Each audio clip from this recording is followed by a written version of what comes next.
All right, everybody, this is another special international edition of Address the Sess. Of course, we're not excluding people who are domestic. We're just trying to be a little bit more welcoming, given the time of day, to the people that live in other parts of the world. You may also notice we have one other difference. Zach Miner is joining us, super producer of Rev3 Games, Zach Miner. Hey, everyone. Nick's actually at Google, isn't he? I think so, or yeah, some Google-owned company. Some Google. Maybe he's just going there to search for things, because that's kind of what made that company. I have no idea. Anyway, Zach is here. It is all good. There should be much to talk about. Obviously, we've gone through all the launches of the new consoles here in the United States. Maybe we'll hear some thoughts and feelings about how it launched out there in other countries. Like, I saw a story about a guy who paid an insane sum of money for, I think it was an Xbox One in Brazil. Did you catch that, Zach? I think it was a PS4, because the PS4 was the one that was cost a crazy amount in Brazil. It's just, yeah, someone needs to get that economy under control, because I think they have both the Olympics and the World Cup very, very, very soon. Well, I think it costs that much there because none of it is being produced in Brazil. Right, they have very, very high tariffs, but also there, I think it's the real, that their currency has gone absolutely haywire, and like I believe pizzas cost something like $35. And I don't think that's for the good pizza. I think it's for the pizza. That's why Max Payne was drunk all the time. Exactly. All right, well, it looks like we brought some people in. Do you want to grab them? Yeah, let's see.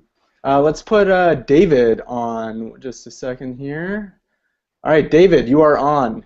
David, how are you doing? Unmute yourself, David. Unmute, sir. Hi. Hello. Hey, how are you doing? Fine. That is a fun abode that you seem to be in. Fun? I'm seeing the ponies. I'm seeing something green. And I'm seeing what's his face from SpongeBob behind you as well. Oh, it's a Cthulhu hand puppet. Bravo. I am as a kid, I read much H.P. Lovecraft, and I love Cthulhu like you cannot believe. Anyway, David, where are you from? I'm from Mexico. Mexico, cool. Well, thank you very much for joining us. I guess I want to just sort of ask you for a second, what was kind of the interest, the availability of new consoles in Mexico? Well, like the most popular one was Xbox One, because Microsoft had a very big marketing push. But PS4, like it was like the same for both consoles. Even though we got the PS4 like 2 weeks later than in the United States. Okay. But it was like it was also like because it was cheaper. A lot of people just bought the PS4. Now, can you walk into a store right now and buy either an Xbox One or a PS4, or is it sold out like it is most other places? Some stores, if you're lucky, it's not like, oh, you're not going to find one until like 2 months, but it is possible to find one if you go to stores that aren't like specialized in video games, you might find one. So got it. So I guess one other question. I've been very aware of just how popular Gears of War was in Mexico. Given the sense that we may not be seeing more from that franchise, where do you think kind of like will become the next popular gaming franchise in Mexico?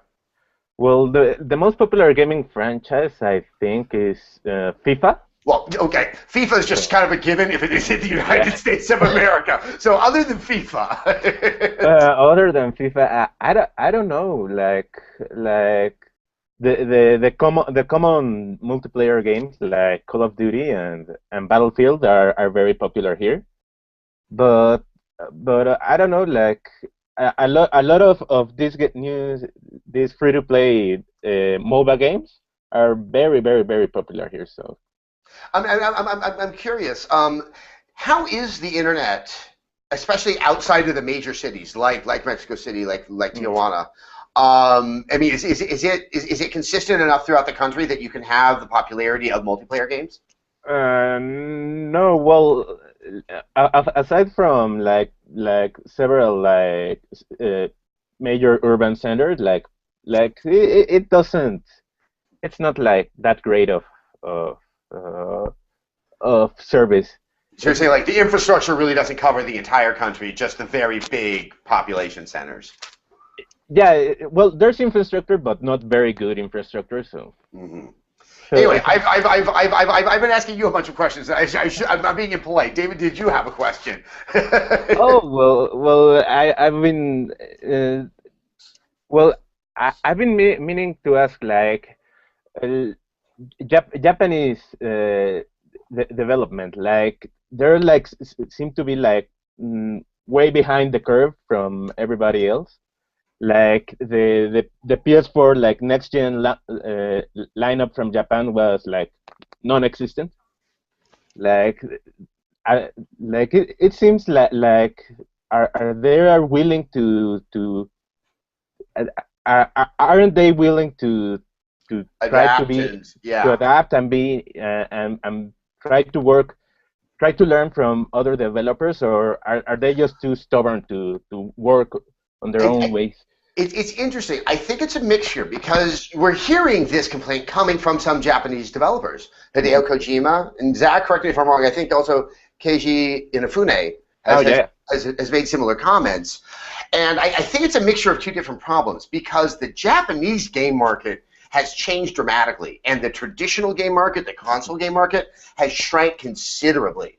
Everything has really moved over to mobile, and primarily on phones. Yeah, I think it was probably maybe even 8 years ago when I used to go to the Tokyo Game Show. Suddenly, we went on the floor, and yeah, you could see a Sony booth and you could see a Koei booth, but you really saw mainly booths that had phone games. And this is back when cell phones really weren't a very good platform for video games. There was a Kingdom Hearts game.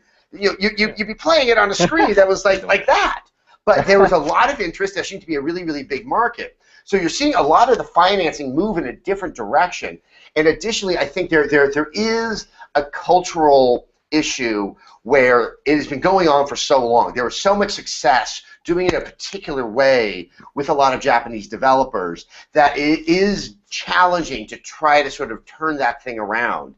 But when you do see people like Kojima himself, who's obviously right there at the cream of the crop, making those statements, that hopefully will have some kind of cultural effect, that there needs to be some adaptation of how Western game design has moved a little bit forward. Because what's so frustrating is that there's such good ideas in Japanese games, and then the execution kind of gets in the way of your ability to appreciate that. Oh yeah, well, I definitely like supported like Keiji Inafune's Kickstarter for Mighty Number 9, so I'm really excited for that. And I'm glad that the goal for PS4 and Xbox One editions for the game like got covered, because like even that like that development team, I think Integrates, the one that makes Mega Man, they weren't like very sure to do like a PS4 or a Xbox One version. They were like content to do like a PS3 and an Xbox 360 one. So. Well, also, I mean, that's where all the consoles are right now. So if you want to see a return, you want to do it that way. But Mighty Number 9 is coming out until 2015, so... That's true. So, It should be... Hopefully they will figure out easy ways of conversion so that as many consoles as possible will be able to support that game. I think the other game that really could be... I don't want to say game changer. One that could be very significant will be hopefully this year the launch of Final Fantasy 15, because because the combat is not the traditional Final Fantasy combat. It's probably gonna be a lot more accessible. That could bring in an audience to such a venerable franchise that I think has been sort of standing on the sidelines because of its strict adherence to that very traditional turn-based or turn-based-ish form of combat. JRPGs have been like very like not. Like this generation, like taken like a backseat. Yeah, they definitely have. One of my most favorite things is when my good colleague Rob Manuel, when I was working on XPlay, was doing the review of Final Fantasy 13, and he gave me the review, prior to publishing it. I said this is the one and only time that you can say a game gets really good after the first 40 hours. Oh. It was one of the most shocking sentences I have ever read in my entire life. Hey, David, you stay there. We'll keep your mic open. But Zach, do you want to bring somebody in? Yeah, let's see. Let's bring in James here. James, unmute your mic. Are you there, James?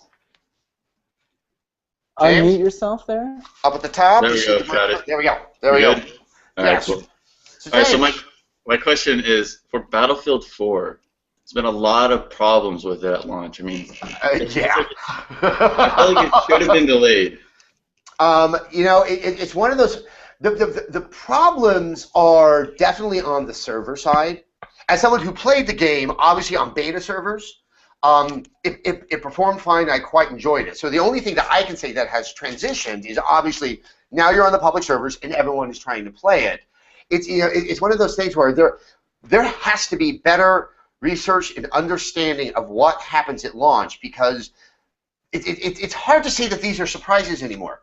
This happened so many times. Obviously, EA got just blindsided with what happened with SimCity. So it was probably most surprising that that game of all games, this premier game coming from Electronic Arts, would just suddenly just really take a big dump.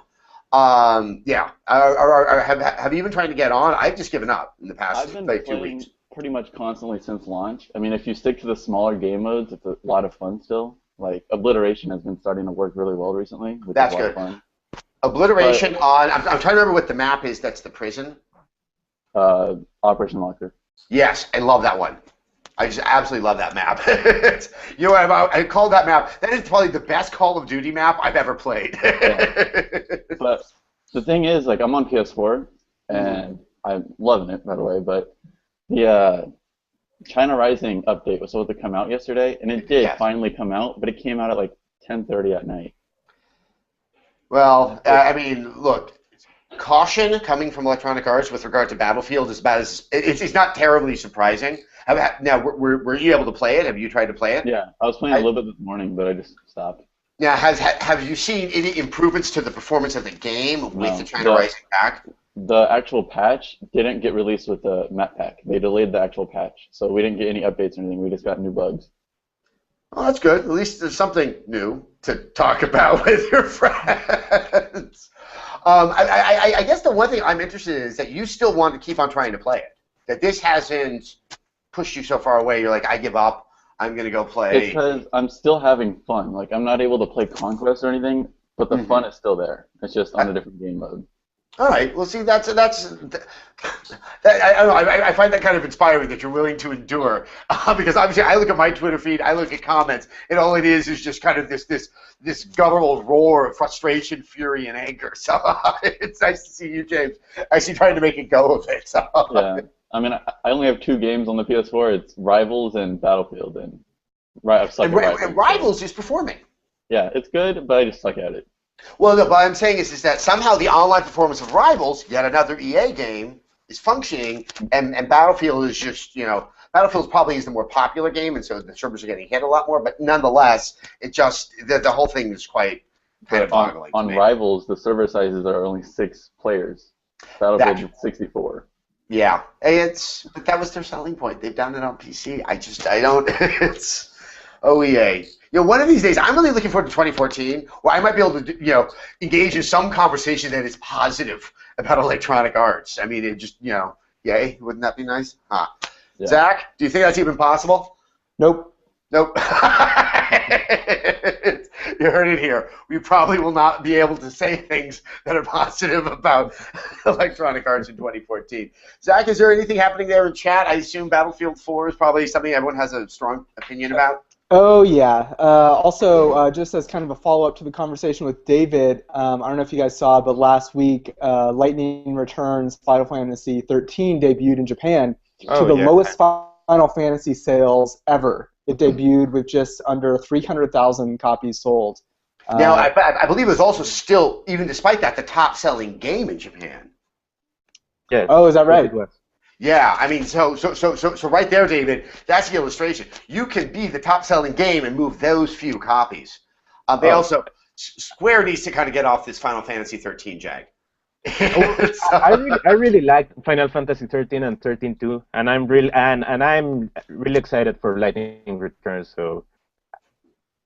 No, it's probably going to sell better outside of Japan. I mean, that's just how different things have become with gaming culture over there. It really is not. It's Yeah. not Japan I once knew. And I've been playing Final Fantasy XIV, the Realm Reborn, and I love it. It's a really good MMO. Like I play World of Warcraft, and this game, and these games they really like woke up and said, oh, we're screwing things up. So. Well, and there you have it. Maybe finally it took that many times to do a successul MMO with Final Fantasy, and they noticed there's this game World of Warcraft. So Right. Square, That's way to go. We've got a question from the chat here that is perfect for that. This is from Don Fahey. He's asking, what's wrong with the MMO genre? We had WoW followed by 9 years of mediocre to okay to briefly successful to free to play. And now we have games like Destiny that are going in a different direction. But what does this mean for the traditional MMO? Where do you see that going, Adam? I think you might agree. The traditional MMO can't go many directions. I mean, because that word traditional kind of really defines it. World of Warcraft was the perfection of a particular model, and everything, even when there's a really strong attempt, like take Guild Wars, even where it changes it, it's not so significant, and usually those changes are more almost on the economics of the game. Get in for free for the first 20 levels, then you're going to start paying. I think that's the other problem. MMOs are so expensive to make. They are so uncertain to find an audience. They now almost have to be free to play. I think the bellwether is going to be Elder Scrolls Online, which, it's a subscription model. Having seen this game slowly move over development, the last time I got to play it, it felt like Elder Scrolls. And I started to wonder if perhaps they might be able to pull off a subscription model because they really are delivering on a game experience that, if it isn't entirely different, it kind of delivers on its namesake and its heritage. I think Destiny and those kind of games might be more a sense of where things are going to have to go. I still don't understand how Destiny makes money, and I'm waiting to find. I still think there's some secrets about Destiny, that there is some type of pay-as-you-play, or model that has to be there. $60 for that game is not going to offset what has to be the extravagant costs of making that game. And it should be a very interesting year as we start to see and learn more. And when Activision has to kind of lay out what the true business model is for Destiny. Final Fantasy XIV is subscription models also. So. You're right. And though, to be fair, David, I do not know if Final Fantasy XIV makes money. I don't know if they have enough players and consistent players on a subscription model to offset that. But Square has been losing a lot of money. I don't know how much more they can lose. So I would be interested to see what they would try to do with the massively multiplayer game. Zach, do you want to bring somebody else in? Yeah, let's bring in Gavin here. Gavin, can you unmute yourself? Think you're still muted there, Gavin? Up there at the top, you see the microphone? See the little microphone icon? It should be white, and then we can hear you. All right, Gavin's saying just a second. Hold on there, Gavin. We're going to get back to you. You stay there. Yeah, let's bring in Christopher. Christopher, you unmuted there? Christopher, unmute yourself. Unmute you. Up there at the top, there's a microphone. Or is it? All right, let's bring in someone else. Okay, all right, Christopher, you keep on working on that. Yes, everyone, just pull for both Gavin and Christopher.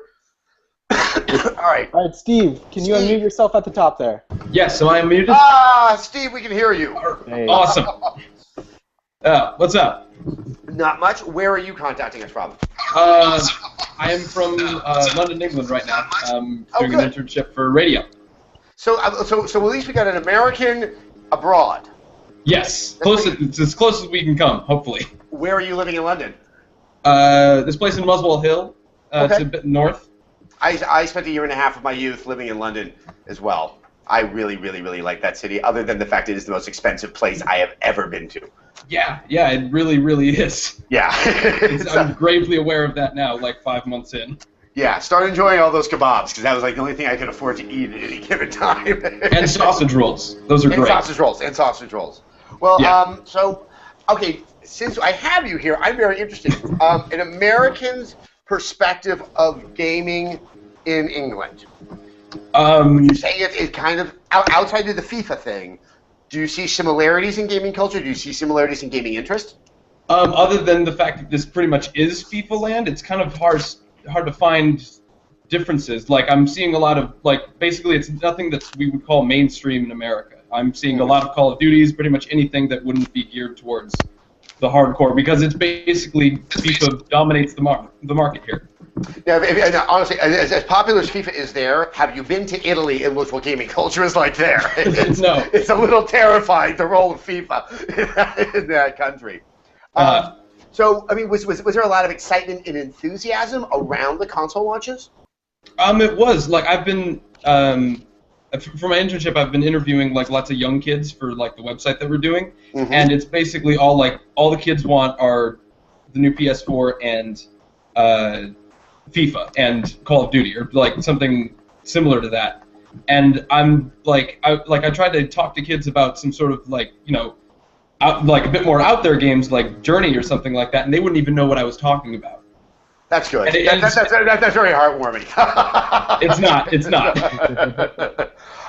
So I couldn't help but notice you said PS4 and PS4 only. Yeah. I mean, is that at least with a younger demographic of gamers, it is Sony and nothing else? I wouldn't say nothing else, because they certainly have Xbox. At least there's a 360 has a big presence here. It's the fact that whenever they're talking about the new generation, I'm barely seeing any PS4 or Xbox One advertisement at all. Yeah, that's what I was about to ask you, and that is fascinating, because back here in the States, I have found the PlayStation 4 marketing to be very limited. I mean, I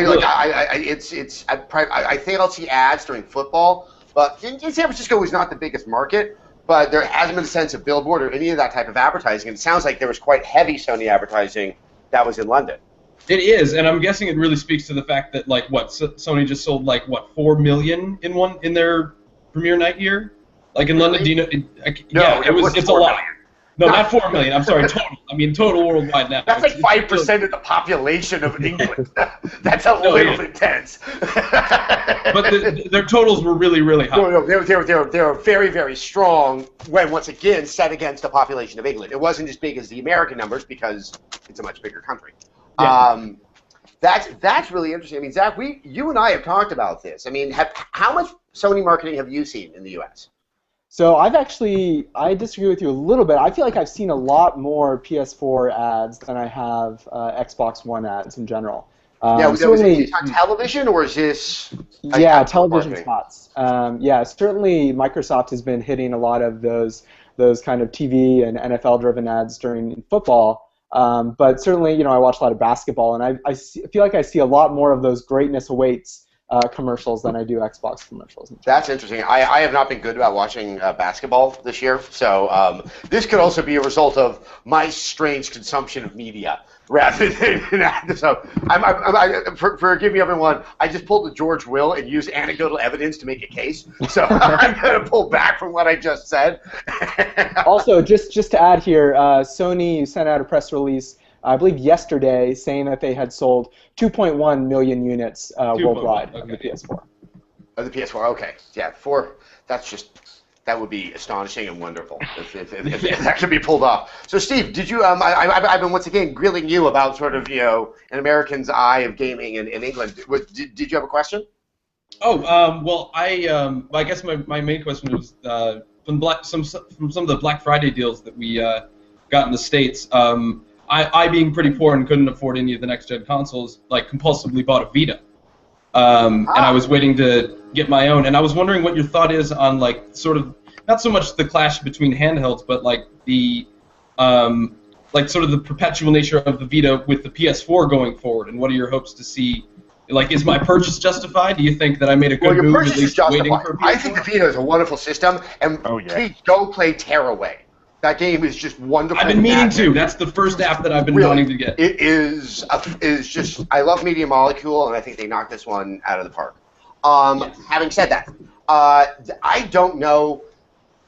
It's going to be very hard to make a strong case of the Vita because people just spent $400 on a PlayStation 4 and they probably want to play games for that. I mean, the Vita is coming down in price. I don't know. I mean, I understand the advantage of remote play, and there's something cool about it, but it's not essential. I'm still of the mind that, play your games at home and play your mobile games when you're and when you go to the bathroom, think about something. You don't need to be playing a game. Read the paper, something like that. But the Vita is like the perfect toilet console.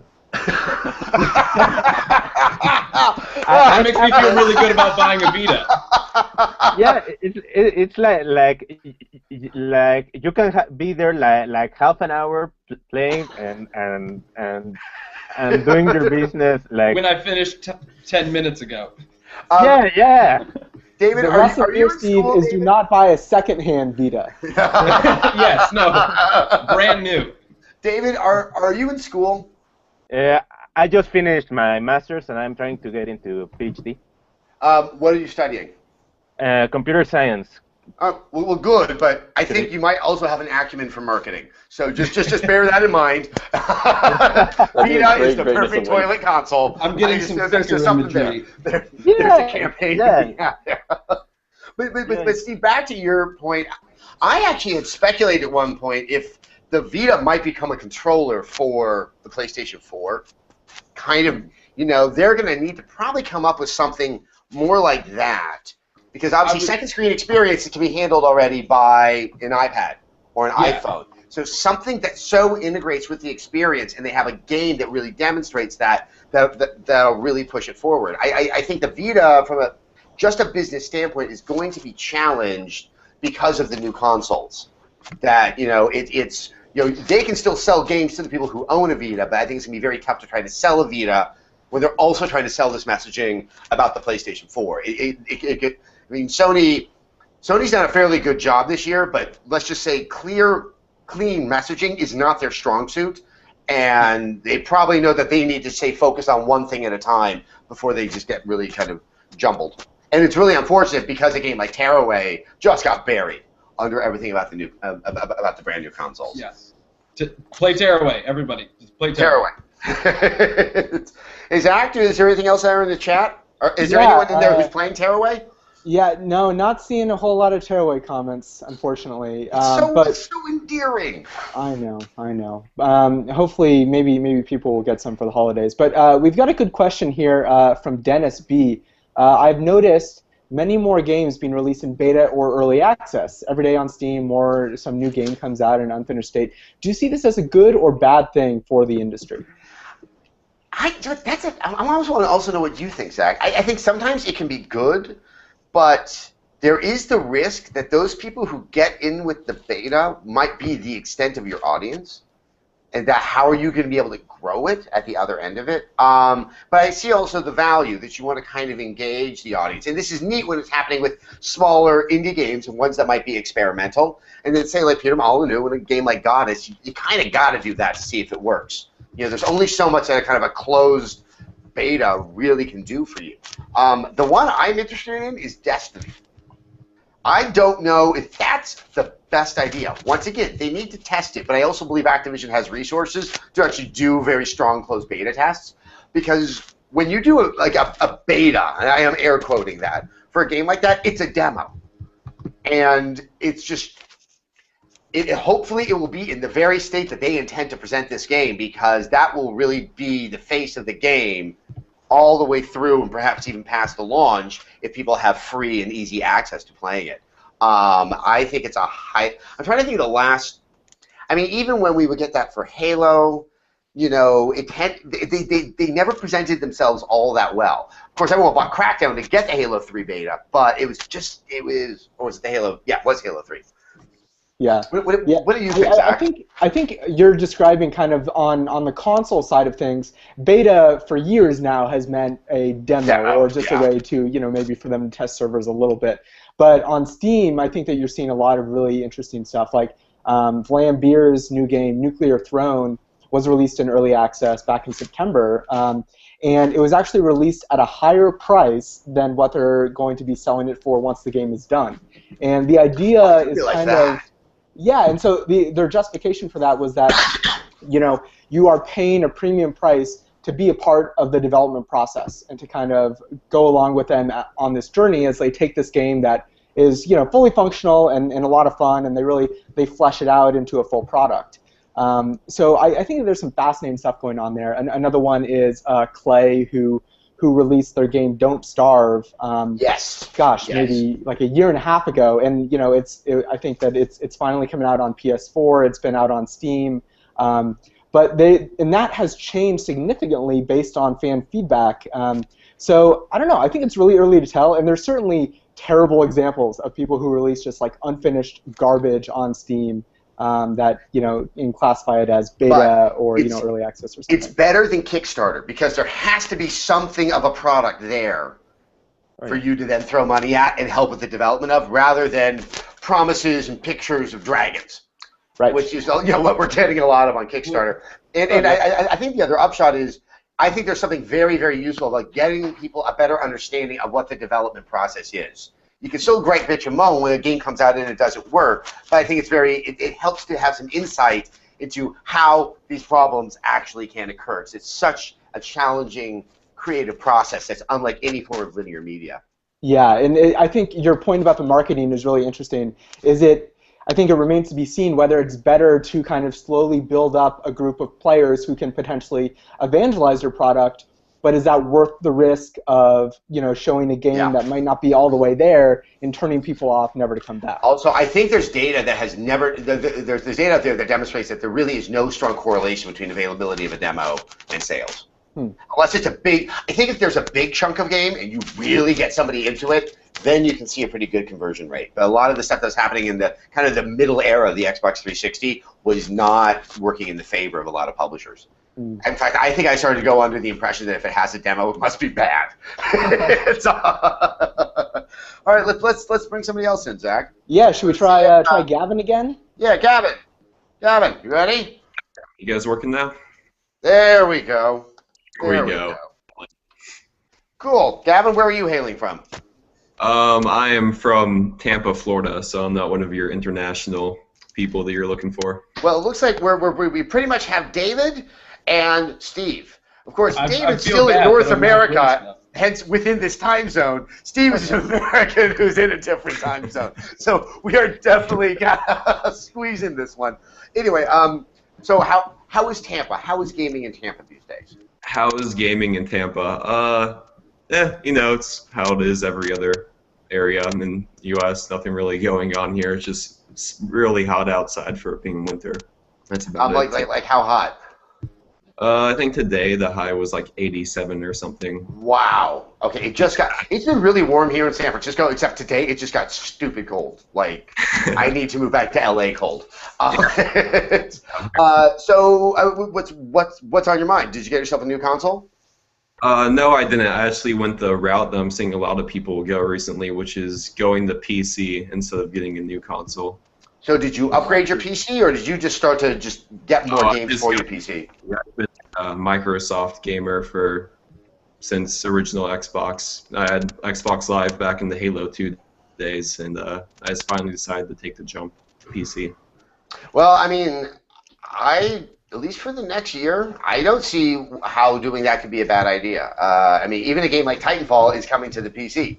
You know, exactly. So I think of the games I know that are console, the only one that I know that I would feel like I was missing out on would be a game like Infamous Second Son on the PlayStation 4. And a lot of things I noticed was, I don't think other people really noticed, but Black Friday sales this year for gaming PCs were really, really good. And that's why I actually decided to go for it. I don't know if that's because of the next-gen consoles or...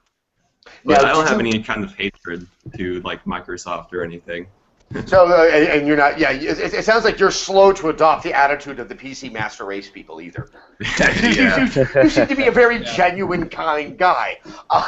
So did you buy just an all-in-one computer, or did you build something up yourself? Oh, well, I went to Newegg and got all the different parts, and I think they're all going to be here around Friday or something, and I'll just go ahead and put that together. Have you ever built a PC on your own? No, I have not, but it's fun. I just did it myself about 3 years ago. A very, very good buddy of mine who at the time was working at Hewlett-Packard, and another very good friend of mine, who actually I met through this process, who was at EA, were on Skype giving me instructions about how to build this PC. And when it came to putting the CPU into the motherboard, that was a moment of just absolute terror. And I was trying to use my wife, because her hands are a lot smaller than mine, to do these delicate maneuvers, because I was being told if I did anything wrong, like flames would emerge and demons would somehow come out of it. But at the same time, I had a much better understanding of what a PC is at the conclusion of that. And it's really, there's an undeniable sense of satisfaction when you boot it up and it works. Yeah. And the other thing I love to do when I do like a big upgrade on a PC is go find that game that was kind of chugging and just boot it up. It feels like you won, like you've dominated them, because now you're just cranking up all the bells and whistles, and it's running really smoothly. So I'm very juvenile that way, and develop personal animus to games that don't perform perfectly. I guess that's why I'm a critic. You showed Crisis, Adam.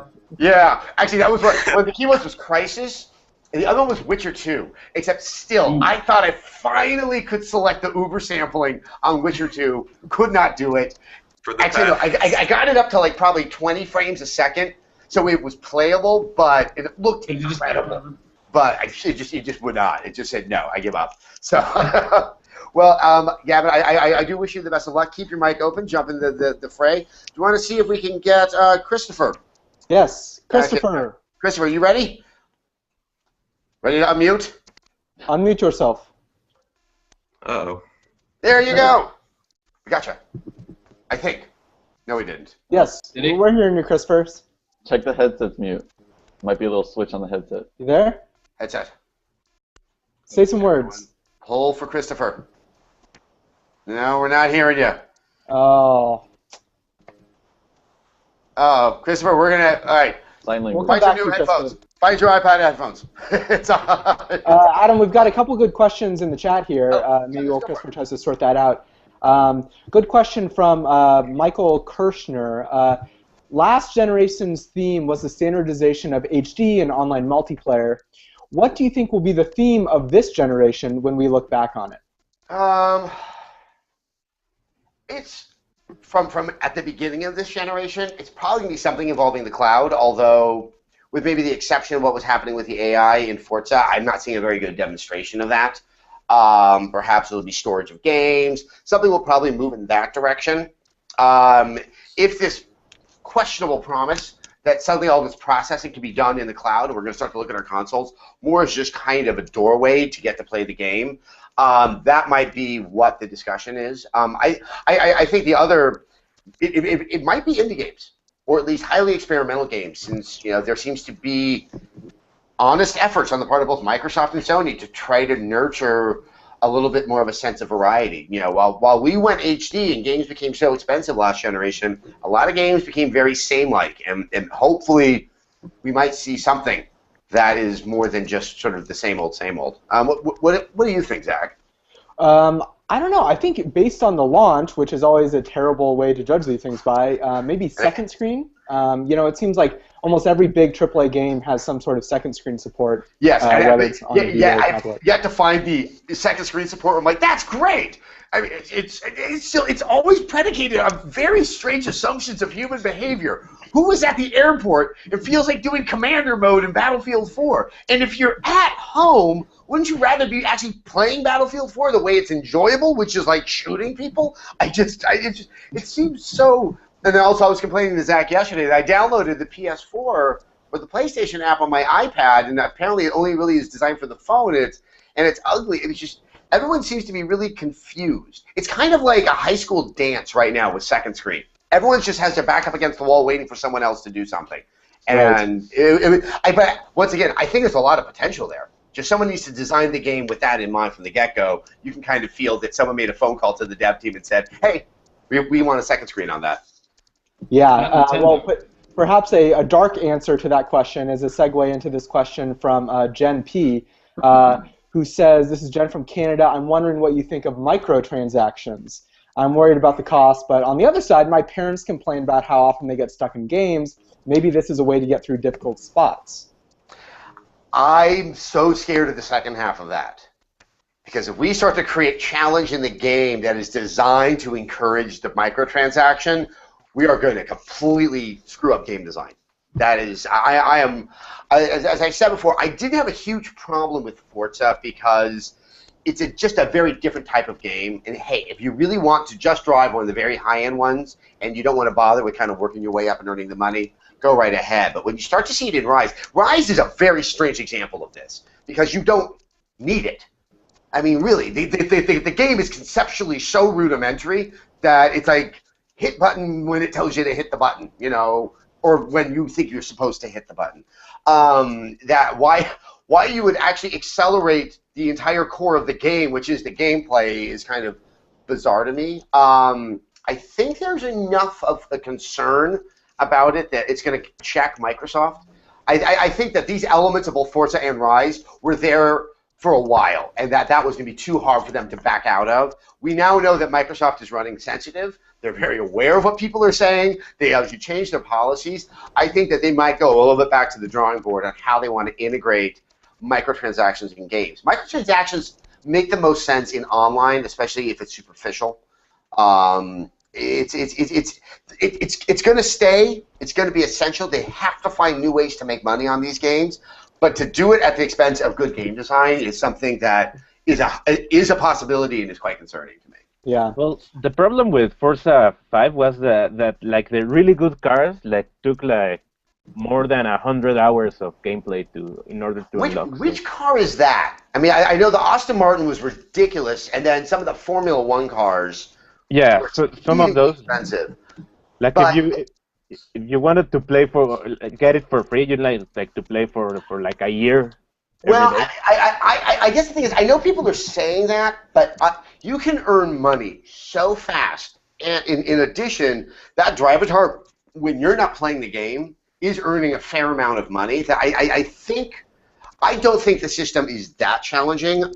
But to be fair, I did not, in the course of my review, even get close to pulling off the Aston Martin or the Formula One cars. But it's something during my break, I'm going to go back and play a lot more Forza. It's something I am interested in, but I think there might be an assumption of evil where really that was not the intent. But I do know it was easier to get to a certain class of cars in previous Forzas. So, and Turn 10 has said that they are readjusting the economy in the wake of outcry. I think they may have also, once again, Microsoft likes to respond to complaints.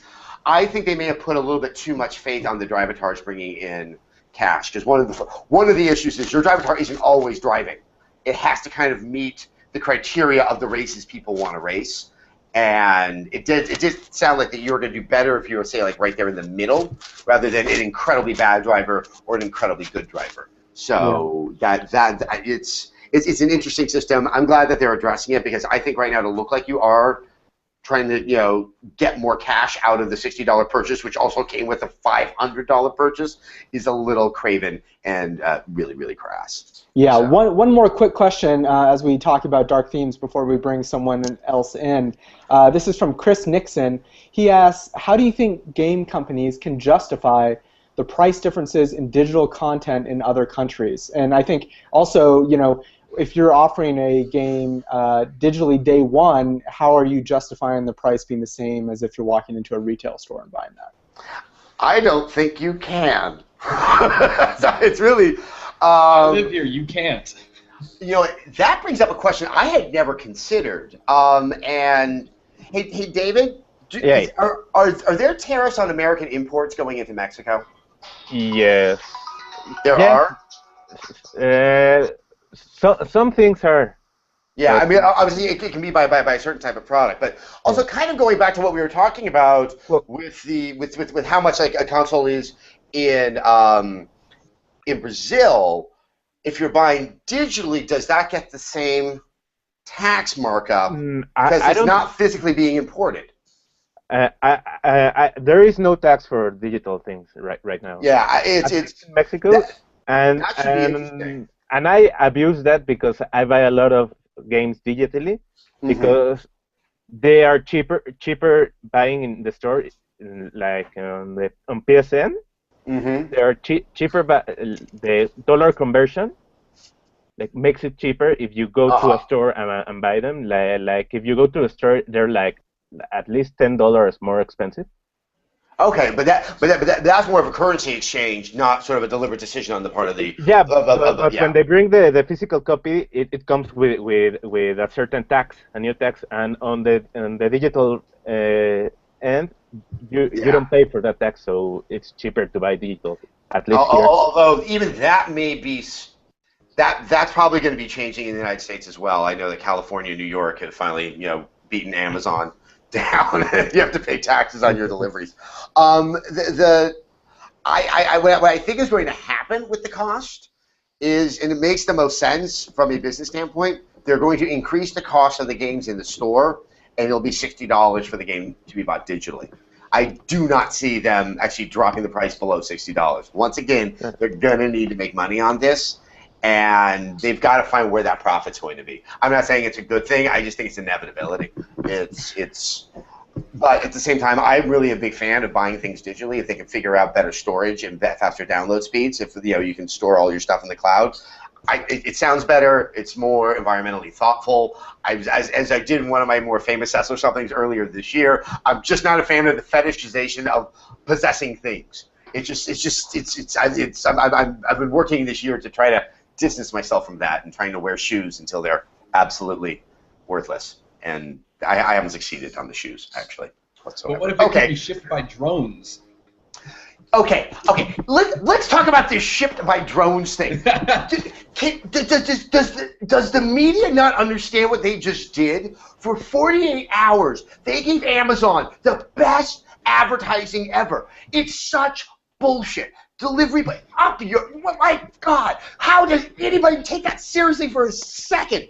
My God, we barely deliver bombs well by drones. We keep on killing civilians. Where the hell are these packages going to go? It's just so stupid. And oh, God, there, got that out. Oh, thank you. All right. Sorry. I needed to get that off my chest, Steve. Thank you so much. Oh, there we go. All right. I can do that for you. All right, let's bring somebody in, Zach. All right. Be a drone operator. Vinicus, unmute yourself, sir. Click the little microphone icon at the top there. Okay, just did it. Is it working? Yeah. Can you hear me? Okay. Where are you hailing from? I'm from Brazil. Oh, wow. There you are. Yeah, the Thank expensive you for joining us. PlayStation 4. Okay, No, so thank you. what exactly is the cost of an Xbox One or PlayStation 4 in Brazil? Xbox One is about $1,000. It's Mhm. 2,200 reais. Uh-huh. And the PlayStation 4 is 4,000 reais, which is about $2,000. Wow. And it's Now, it makes absolutely no sense. Now, we were just discussing, so now I can actually get a straight answer. How much of that cost is the import charge, the tariff, and how much of that is because obviously the value of the Brazilian currency is becoming something of an issue, I know, in your country? Well, it's unclear. Sony has issued a statement, but it's not really believable because if I buy a PlayStation 4 from Amazon, I don't know, and import it, even if I pay taxes, I'll pay at most $1,000. So there's an extra $1,000 that I have no idea where it comes from. I don't know if it's. I've heard Sony. stories that if they could get some manufacturing of the consoles into Brazil, it would bring down the price considerably. Yeah, I think Xbox is partially made here, and the PlayStation 3 is made here. It's not so cheap. It's not as cheap as it should be, but it's a lot cheaper than the PS4, obviously. And well, I don't know. It seems they're working on it, but I have no idea if it's gonna work. And I don't plan on buying a PS4 here in Brazil. Well, I was about to say, who's buying it? I mean, is it just the people that Max Payne was protecting at the beginning of the game? I mean, it sounds like it's like gaming, at least on new consoles, is solely for a very, very elite and wealthy class in Brazil. Yeah, it is. There is a lot of inequality here, so it's really only a very privileged part of the population that can buy it. But I think most people will probably wait until like PS5 to actually buy a PS4. And a friend of mine who is not, he's quite privileged, and he just bought a PlayStation 3 recently, and That's a very. I mean, I hope it doesn't have to take a PlayStation 5 to fix this. I mean, everything I read also is that Latin America and Brazil in particular, because of the size of the population there, is very, very interesting, and that's really the market that video games have to grow into, because it's got to be an expanding market, and really it's all there, and it looks like resolution to that will be get manufacturing both in Brazil, maybe in Argentina, in other parts of the country, so you can bring down like the import costs and obviously not get hit with I think some very high tax rates because it's coming from outside of the country. Yeah, I think I'm optimistic actually, because it's a lot better with the PlayStation 3 than it was with PlayStation 2, for example. It's a lot easier, it's cheaper. But PC gaming is very big in Brazil. I mean, it almost seems by default if you're going to have that much kind of cost, it's all on the PC. Yeah, that's something I don't understand. It's taxes. I don't know. It's laws and whatnot. That it seems like PC and PC games, they fall under a different category than console games for some reason, and so there are less taxes on them. That's what I heard. I haven't. Every Brazilian I know plays on the PC. And I've met many people during my time in Los Angeles because of a certain friend, and yeah, I mean their gaming culture was all complete PC gaming. Not always the most legal PC gaming. I think there's actually, I think it's another culture that's in Brazil as well when it comes to certain games. Yeah, I think it's actually getting more legal here because Steam now has prices in Brazilian currency, and they are actually quite good. They are pretty fair prices. They're usually cheaper even than buying in dollars. The role of piracy in affecting both content and in cost is very fascinating. It's almost become an integral aspect of kind of the economics of a lot of entertainment culture, not just games, but movies and stuff like that as well. Hey, Zach, let's see if we can get one more guy in before our hour is up. Oh, Zach, I think you've muted yourself. Well, the tables have turned. Oh, no, you've lost the moral authority, Zach. Oh, the turntables.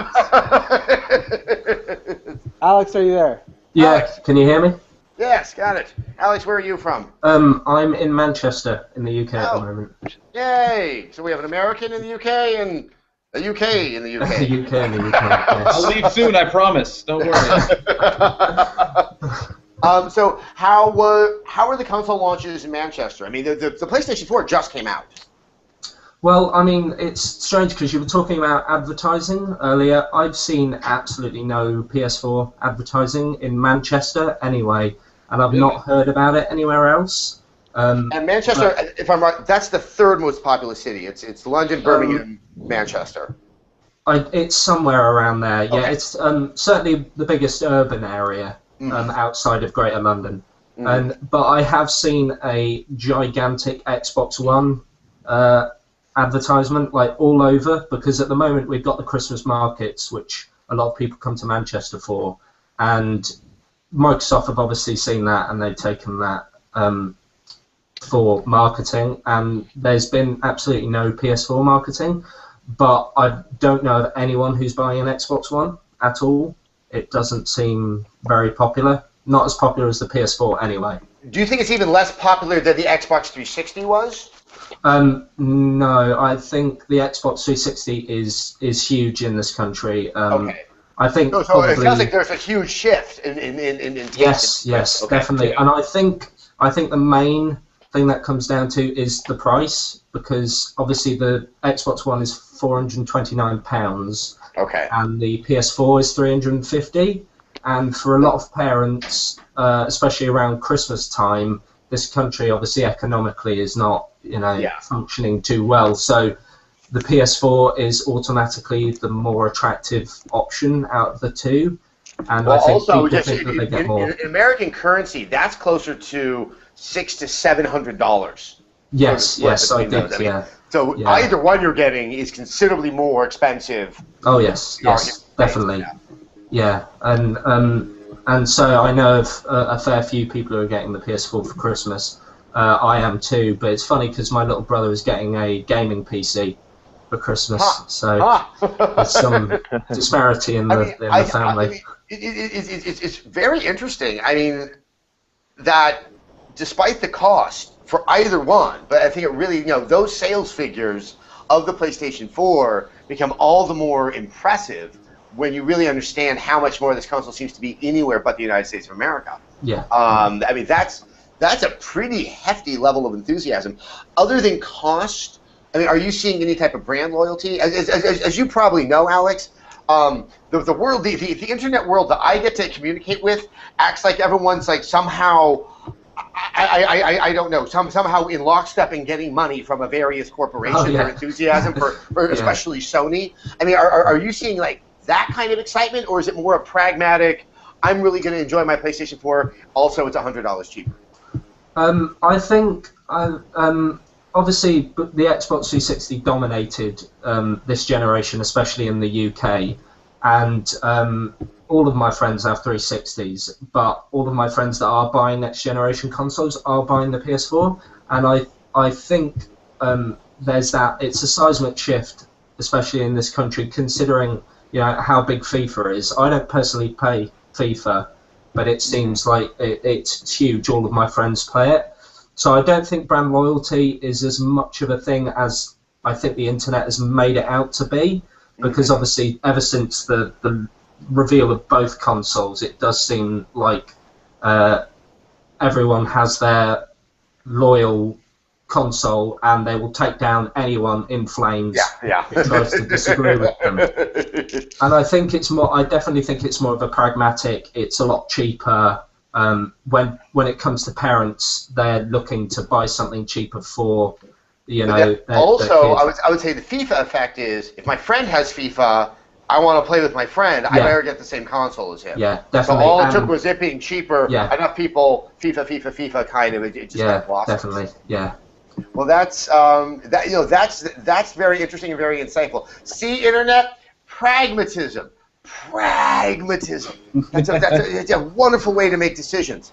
It really is, because you're making informed decisions. Zach, do you want to throw one more question from the chat before we head on out for the hour? Yeah, let's see here. So David Matthews asks, what do you think about the future of the Wii? Yes, native musician David Matthews is in the chat here. Isn't he playing a show in Boulder, Colorado? Anyway. Yeah, more Dave Matthews jokes. What do you think about the future of the Wii U? Is it going to see any success now that we're seeing some big titles like Super Mario coming up? Okay. I think something will happen, not because of what I've seen with the Wii U, but what I've seen with the 3DS. I just bought myself a 3DS XL because I really wanted to play Zelda. I was very happy to also have Donkey Kong, and I was really happy that I'm also going to be able to have like Mario and Luigi Super... Wait, that was the other one. Anyway, the Mario and Luigi role-playing game. Of course, the Dream Team. Dream Team, thank you. And the Mario and Luigi, the Mario game from about a year or two ago. Okay, it looks like it takes 2 years for Microsoft to for Nintendo to figure out what they're doing. Here's my concern. In theory, I love the new Mario game that's on the Wii U. I find it incredibly hard to play with any of the controllers, especially the Wiimote and that tablet as well. All I want to do is have a Wavebird in my hands and play that game, because I can look at the level design of that game and it is brilliant and wonderful. There just seems to be almost like there's something in between me and the game that mainly is that Wii U tablet that just is not designed in kind of a logical way, at least for my hands, to actually deal with some of the fun and remarkable challenges that the game presents. Also, the way in which the tablet is integrated into the game, once again, doesn't make a case for the tablet. If you go back to Super Mario Galaxy, which is easily one of the best games I've played in the past 10 years, everything about the Wiimote and Nunchuck together made sense. It was that aha moment. I get it. I get what they're doing, and the game played gorgeously. We have yet to really see that game that does that for the Wii U tablet, that can kind of shift the thinking, not just inside of Nintendo, but hopefully for some other third-party developers about where that controller excels. I think that's my biggest concern, that we're not going to see kind of the 2-year effect with the Wii U, where we start to see the really fun and interesting software. So I really want Nintendo, and I want more Mario games, and I want more Zelda games, and I want a new IP from them as well. But I think they have a really serious challenge ahead of them. So. Yeah, and you know the success of the 3DS has had almost nothing to do with the 3D factor of the 3DS, right? Although the way it is integrated into Zelda is kind of cool, because you get that sense of height. Granted, once again, it's not essential, but it was kind of like, okay, that's cool, and now it seems to work better on the XL. So my eyes aren't going like that every time. But yeah, no, you're absolutely right. The 3D is yet again not an essential component to any of the really, really good games that are on that wonderful little handheld. All right, guys, that is it for this special international edition of Address to Sess. We're going to do Address to Sess for the next 2 weeks before I head out on a long vacation involving tears and living in a cave. So next week, we will be doing it on Wednesday again, but we'll be doing it at the normal time, which is 4 p.m. Pacific, 7 p.m. Eastern. I have no idea what that is Greenwich Mean Time, and forgive me, I can't do the math that fast. We'll be doing probably the same the following week, and that will be the week of the 16th. So please join us for those moments. It should be a lot of fun as we round out the year. Also, everyone, obviously you guys are cool, loyal viewers. We're about 1,300 subscribers from hitting a goal of 400,000 on YouTube. So go bother some of your friends and tell them to hit that. Because when we hit a big round number, we get a clean glass of water here. And we would really, really, really appreciate one. All right, guys, so this should be a lot of fun. Best of the year content coming out in the next few days. We'll have a Gran Turismo 6 review that will be going up on Friday. Once again, join us for Address to Sess next week. Really love this conversation. Everyone take care. Bye.